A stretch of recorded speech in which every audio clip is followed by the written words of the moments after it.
Hey everybody, welcome to this week's Roundup. No special announcements or anything, so let's jump right in. First up, a team of Mega Man fans have just released the first game in their NES to Genesis conversion series that they're calling the Sequel Wars. And while this is a spiritual successor to the Wily Wars, this is not a ROM hack and it is not using the Wily Wars engine, which in my opinion is kind of a good thing because the Wily Wars was a lot of fun, but there was some stuff about it that didn't make it feel exactly like the original. And I think that's why the team has approached this project that way. They are coding the entire thing from scratch in C using the SGDK library. Now, they're going to try to convert Mega Man 4, 5, and 6, and they've just completed Mega Man 4. They're calling it Episode Red. And I played through it for a little bit, and it is excellent. It felt like a Mega Man game, but with 16-bit graphics. And everything's moved over. The music is now being played on the Genesis chips. It's not emulation or anything like that. And the graphics packs look absolutely great. So essentially, it's basically like if Capcom had made these games on the Sega Genesis, or at least it seems like that's what the team who's working on it is going for. So this is something that I think is a very impressive project and a huge undertaking too. The only thing I'll say is, it is just as hard as Mega Man 4 was on the NES. However, the team has added excuse me. Oh man, I still can't get rid of this cough. But the team has added a bunch of features like an easy mode, as well as double jump and slide in air. And there's a whole bunch of things that could really change the entire experience. So you can play it the way it was on the NES, or you could add all this other stuff to it. And choices are always, in my opinion, a very, very good thing. So if you're looking to check this thing out, you could just download it right from their itch.io page. Of course, please consider contributing to the team if you love it. But the fact that it's just available to try for free is really awesome, and I think a very cool thing. So thanks to the team for doing that. But this is very impressive. There's a lot of very interesting ports going on these days, and I think this is absolutely worth your time. Stika just released a video that highlights 29 modern games made on the original NES. And there's mini reviews of each of them with gameplay footage and typical Stika-esque descriptions of all of them. And I really enjoyed this video. It showed me a bunch of games that I really think I need to make time to at least give them a try. And respectfully, it also showed me a whole bunch of games that I think look awesome, and I'm really glad I get to see them in action, but kind of aren't my thing either. But that's kind of the greatest thing about some of these videos, and about people. This awesome thing about people like Metal Jesus who do the hidden gem stuff like that. It's not always about running out and playing every game that they talk about. Sometimes it's just about kind of experiencing the games through somebody else's eyes and kind of seeing what it's like.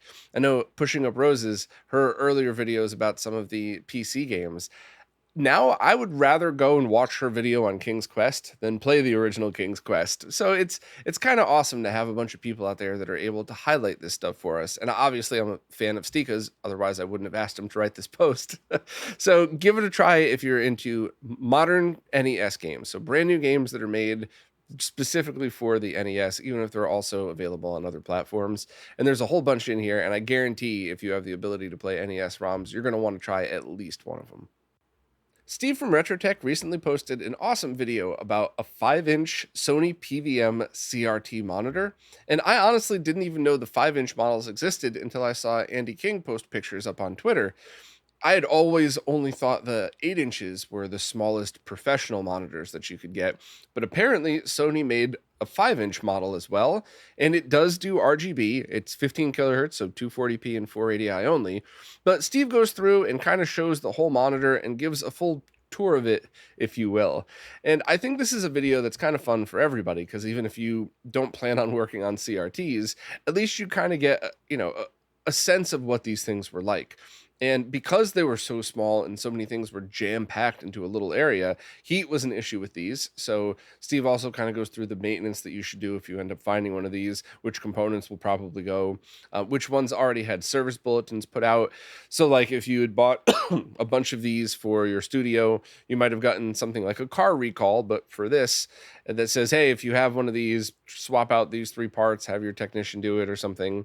So Steve kind of goes through that and then shows it in action, shows it running. But I don't know, I really enjoy seeing stuff like this, because even though I already have a whole bunch of 8-inch monitors that I love, there's always one over my head here, and there's a couple next to me that I use for testing. You know, if I ever stumbled across one of these, I would totally pick it up just for the heck of it. And it does kind of make you think, why did they make a smaller one? Because if you needed portable monitors on set, the 8 inches were probably fine for your crew to carry around. So what scenarios would have required an even smaller and lighter monitor? So I could only imagine, people in the 80s and 90s who were on some kind of on-site quest of hiking through the jungle or up a mountain, who needed camera equipment, would be lugging one of these up, just because in situations like that, a couple of pounds would probably make a huge difference. But it's kind of fun to think where these would have been implemented. But if I ever stumble across one, I'm definitely going to pick it up just for the hell of it. Next up, Roger, aka the 8-Bit Esquire, just posted a video about the Sega Genesis game Michael Jackson's Moonwalker. And I really thought it was interesting because I had never knew the backstory behind any of it. I was very, very little when the album Bad came out, and I definitely remember having the LP of Thriller when I was a kid, just like every kid who was born in the 80s probably. But when Bad came out, I was so little that I didn't even get like, well, why are they calling it Bad if it's supposed to be a good album? And in hindsight, Michael Jackson acting like a badass is kind of ridiculous. But I never knew that there was a movie, quote unquote, movie released with it, with Joe Pesci in it. I never knew the game was based off of that. For me, I remember seeing the game at some point in the arcade and just assumed, it just made sense, right? The biggest pop star in the world at the time, make a video game around him, put chiptunes versions of his songs in it, and kids are going to play it. And they did. And this video kind of goes much deeper than that, shows the different versions. And I had a small little cameo appearance at the end that just kind of describes the different soundtracks to it. But I'll be honest, when Roger contacted me, I was so busy. I was doing so many different things. And he asked if I wouldn't mind just recording a quick little part. And he said, here's the script. Here's your part, and just talk about whatever you want. And I'll be honest, I scrolled down to the part that said Bob, and it was talk about the audio section, and I just recorded it in one take, sent it off. I processed my audio at least, and then I was like, tell me if I need to redo it. I don't even have time to read the script. So it was absolutely hilarious to me watching this very good video, and then I got to the part with me in it, and I was like, oh yeah, I'm in this video. Because I get sucked into the video. I don't know. That was funny. Funny to me, at least. Maybe you're all going, stop talking, you're annoying the hell out of us. But I thought at least some of you would have gotten a chuckle out of that. But I enjoyed the video. I enjoyed Roger's other videos as well. Very happy to see that he upgraded his camera in this one, because the other one was filled with beautiful B shots. And when he was on camera, it looked like he bought his webcam on a website that was hosted on GeoCities. So good to see his other cameras up to speed. But yeah, great videos. Check them out. Subscribe to the channel, and I'm sure I'll end up being in another one at some point. And maybe I'll actually read the script this time. Retro Gamer Store has recently opened pre-orders on a smoke clear version of their NES shell.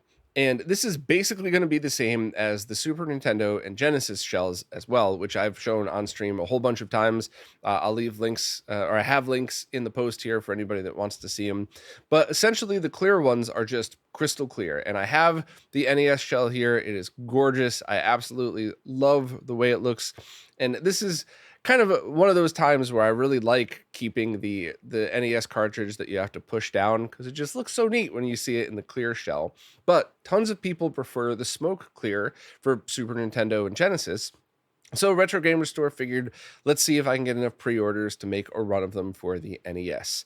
And there are tons of cracked and damaged NES shells out there. So if you'd like one of these, check out the link in the description. And I also placed links to all of the other Retro Gamer Store shells, should you be interested in those.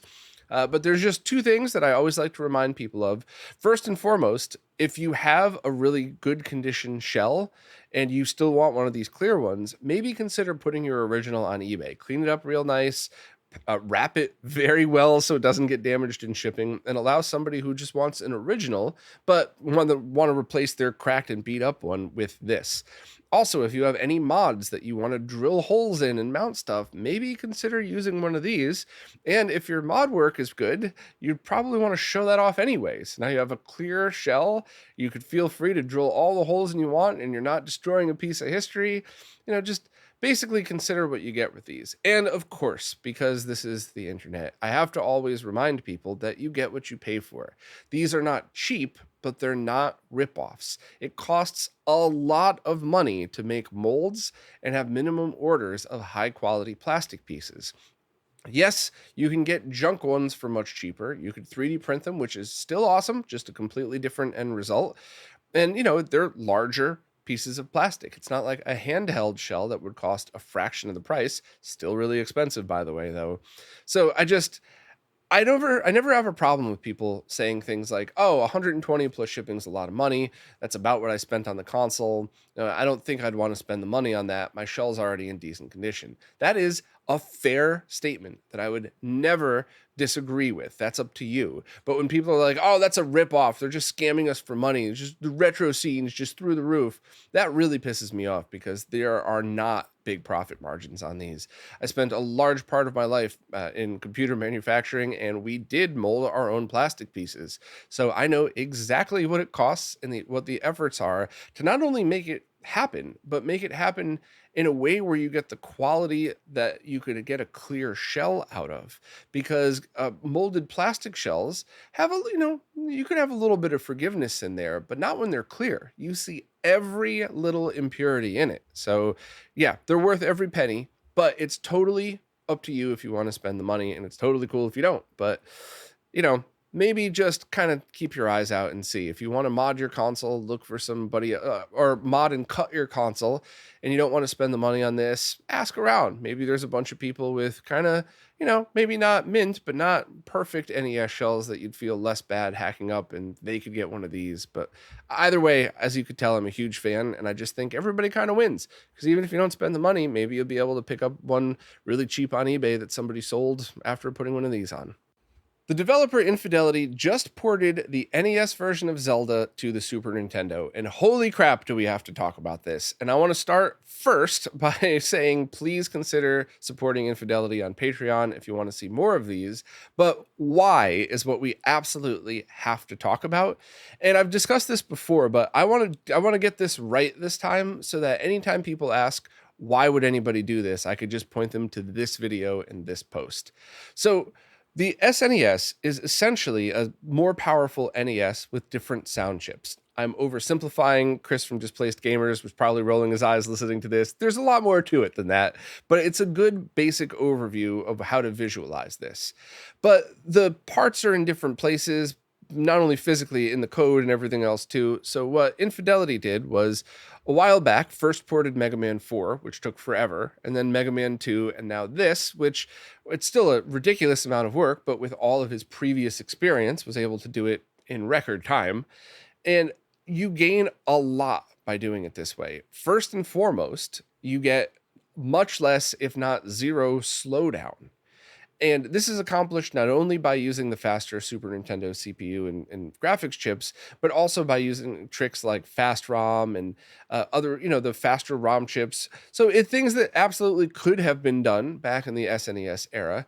And they're done using real coding. There's no tricks with any of this. There's no like FPGA coprocessor being used. You could theoretically put it on an SNES cartridge, but the no slowdown thing is massive in Zelda. It was a pretty big deal when I was playing Mega Man 2, but in Zelda, it was ridiculously noticeable when there was a lot of enemies on screen, including all of the dungeons where the Dark Nuts were running around, the little blue and orange, or whatever your palette you're running, those little enemies with the swords and stuff. Some of the hardest enemies in the game, actually, no slowdown at all. When there was a ton of those little rabbit looking things that you're supposed to shoot with the arrows, none of that. The ghosts in the graveyard, I didn't get any slowdown, and I didn't notice any sprite flicker at all as well, which is another issue. The amount of sprites on the same line at the same time is much more limited on the NES than the SNES.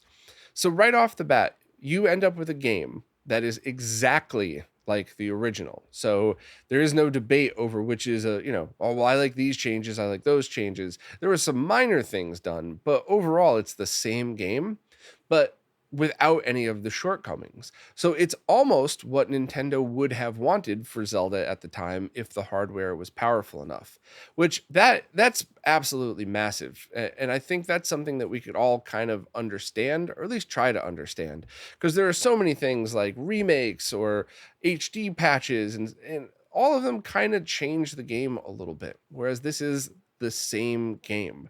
So this is such a big deal with this. And, there's a whole bunch of other things that would be kind of advantages to it. One of them that might not be important to some people, but to others is video outputs. Your original NES was composite video and RF only, but you could throw this game on any ROM cart, including just the cheaper EverDrives or something like that, plug it into your SNES, and now you get S-Video and RGB as well. And, if you're using a consumer grade CRT, that probably doesn't matter to you, and that's fine. Consumer CRTs and composite are an awesome match. But what if you have a really nice scaler like the Tink 5X? Or what if you're lucky enough to have like a Sony BVM or something? Or a really nice consumer TV with component inputs, or even S-Video?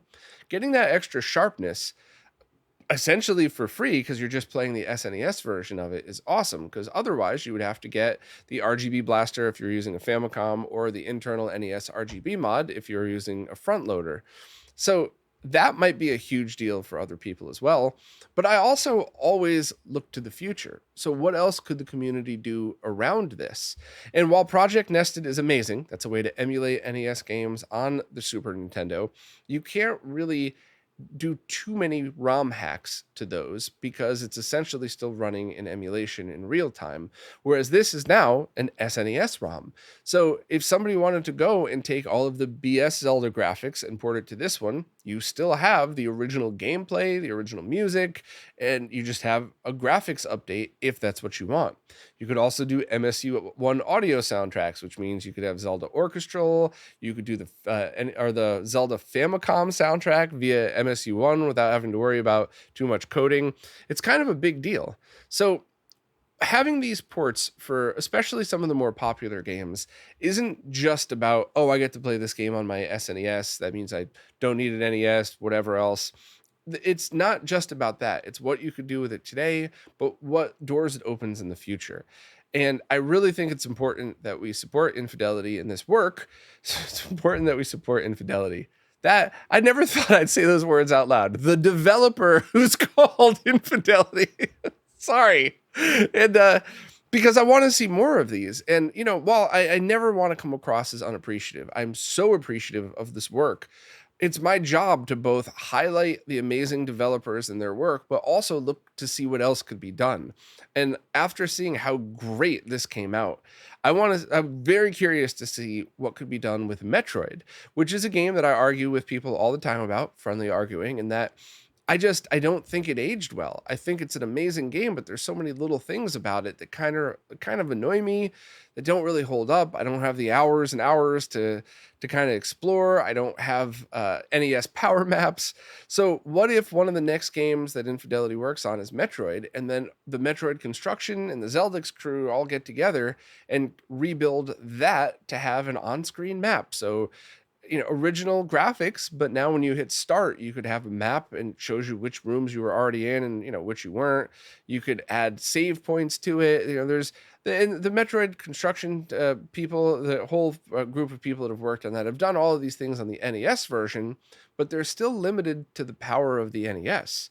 So having that on the Super Nintendo, it's kind of exactly what I started this conversation with. The best of the original, so close to the original, but kind of getting over some of those humps and limitations of the NES hardware. So the future is really up to you. If you think that these are important as I do, you'd consider supporting Infidelity on Patreon. Still funny to say that out loud. And if not, that's fine too.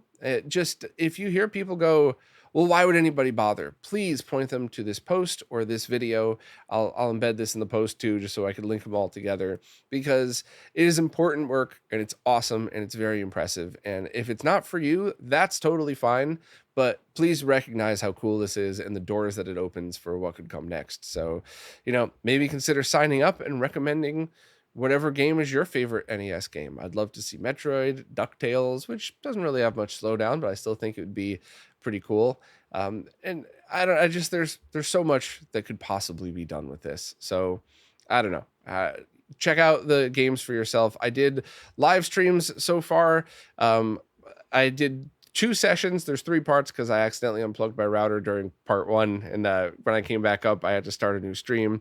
But I will be finishing this in a couple of days, probably not before this goes live, but I will be doing a final live stream to complete the game, and I might use the final version of the ROM that's going to be available to the public soon. Maybe by the time you hear this, if not very, very soon. But if you're a supporter on Patreon, you can get it right now. If not, it'll be public. I mean, it might even be public by the time you're hearing this. So don't worry, it's not going to be hidden behind a paywall. It's just there now while the final little things are being worked through, and in all of the playthroughs that I did. Sorry, I lost my words there for a moment.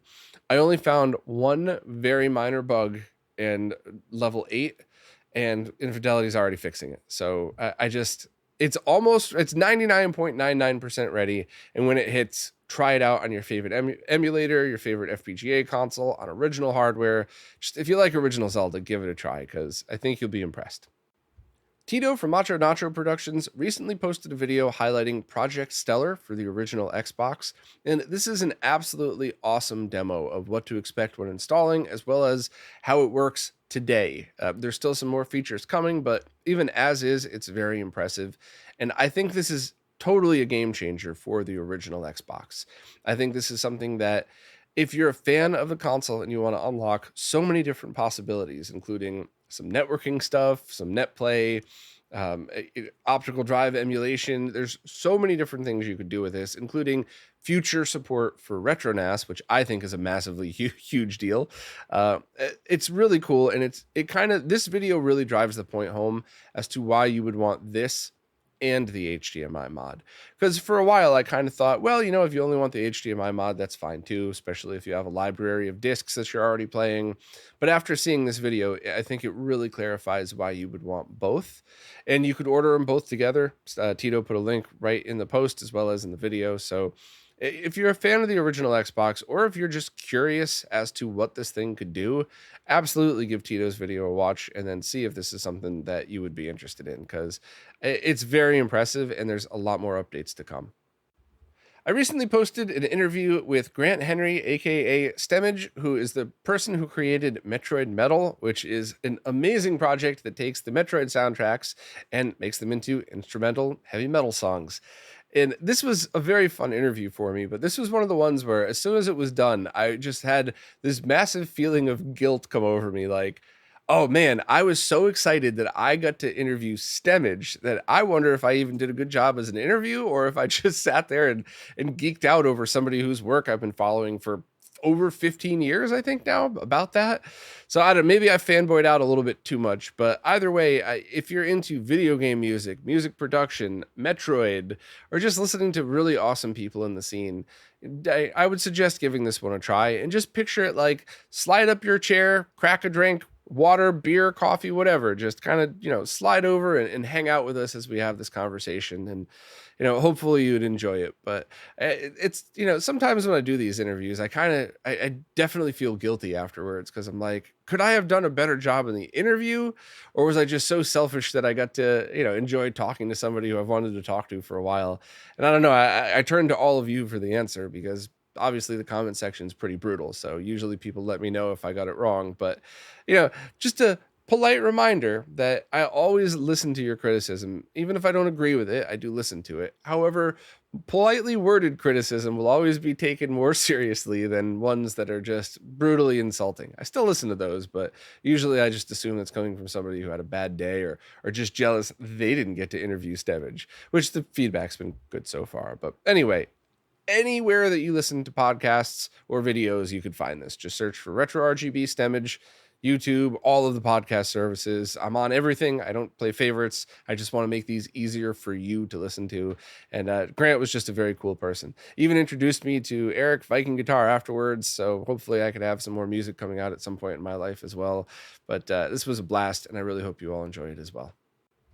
Now it's time for this week's Mr. Updates, care of Lou from Lou's Retro Source. As usual, I'm going to skim through these, and if you hear anything that piques your interest, please go back and watch Lou's video, where he'll have footage and a ton more details. First up, Anton Gale showed some updates to the Taito System SJ core, and a release looks like it'll be coming soon, and this is the core that will run Elevator Action, Jungle Hunt, and a bunch more.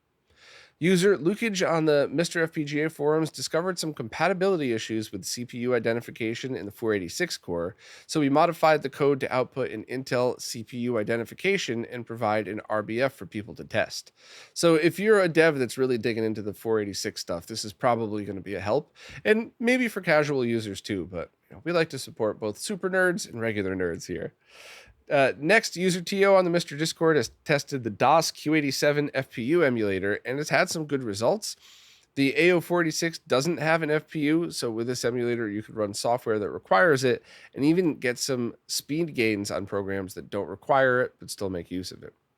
Next, Hotega has released a beta core for Super Contra, and at the moment you can't flip the screen, but it will be sorted out as the core progresses. I'm really looking forward to try it. I have both my machines here that are in mostly working order, so that one's on my list without a doubt. Next, core developer Javier has started scanning the PCB for the arcade game Braywood. This will help in the drawing process of the schematics, which will also help with developing the core. So, as always, thank you very much for all of the work that people contribute. Whether it's scanning boards, reverse engineering, all of it's such a help. Next, Pierco has officially released the Kick and Run core, which is an arcade soccer game. All you got to do is just update your Mister in order to get it. It looks like fun. I'm looking forward to trying that one. While fixing an issue for Super Contra, Hotego found a new methodology to apply to the Neo Geo Pocket core. So this is one of those awesome things in development where you find something today working on one thing that helps you fix another. So hopefully that means the Neo Geo Pocket will be coming on the sooner side. Pierco also mentioned that he's working on creating a custom ROM for Kiki Kai and a 6801 assembler, and that's because there's no dump of the MCU. And that game is a 1986 shoot-'em-up game where you play as a shrine maiden who uses magic scrolls and a wand to fight ghosts and monsters in feudal Japan.